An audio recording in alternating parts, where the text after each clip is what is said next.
Monsieur le procureur général près la Cour de cassation, Monsieur le Premier Président, Monsieur le Vice-président du Conseil d'État, Mesdames et Messieurs les procureurs généraux, Mesdames et Messieurs les Premiers Présidents, Mesdames et Messieurs, Madame la Présidente de la Commission des lois, Mesdames et Messieurs les élus, chers amis, je ne vais pas citer tout le monde. Le 6 octobre dernier, je lançais avec Monsieur le Premier ministre, je n'ai pas salué les membres du Conseil constitutionnel, je m'en voudrais. Le 6 octobre dernier, donc, je lançais avec le Premier ministre les chantiers de la justice en vous donnant rendez-vous pour le 15 janvier 2018, pour la remise des conclusions de la consultation que nous venions d'engager. Nous y voici, ce 15 janvier 2018, et je suis très heureuse de vous accueillir aujourd'hui à la Chancellerie, très nombreux pour la présentation de ces conclusions par les différents chefs de file de chacun des 5 chantiers que je rappelle ici, puisqu'ils portent sur la transformation numérique, l'amélioration et la simplification de la procédure pénale, de la procédure civile, le sens et l'efficacité de la peine, et l'adaptation du réseau des juridictions. J'avais demandé aux différents chefs de file de mener cette vaste consultation afin que nous puissions tester des idées, explorer des pistes, recueillir des propositions nouvelles et concrètes en sollicitant les acteurs de terrain directement.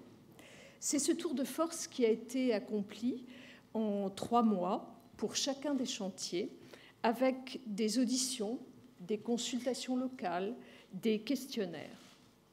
Certains m'ont fait le reproche, je ne l'ignore pas, d'une consultation trop brève ou pour laquelle tout aurait déjà été écrit.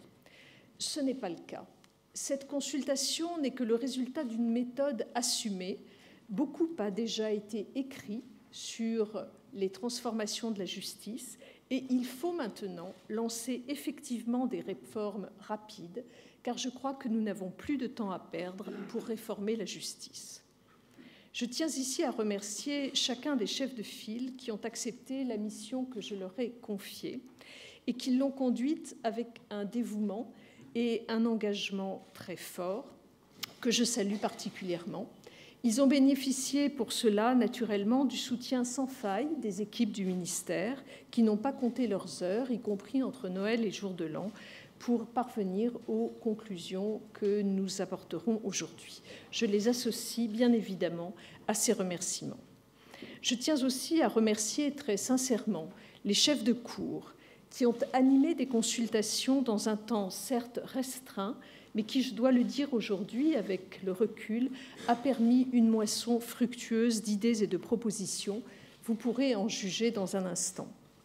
Enfin, mes remerciements vont à toutes les parties prenantes qui ont été entendues par nos chefs de file, car ce sont bien elles qui, finalement, sont la source des idées qui vont vous être maintenant présentées.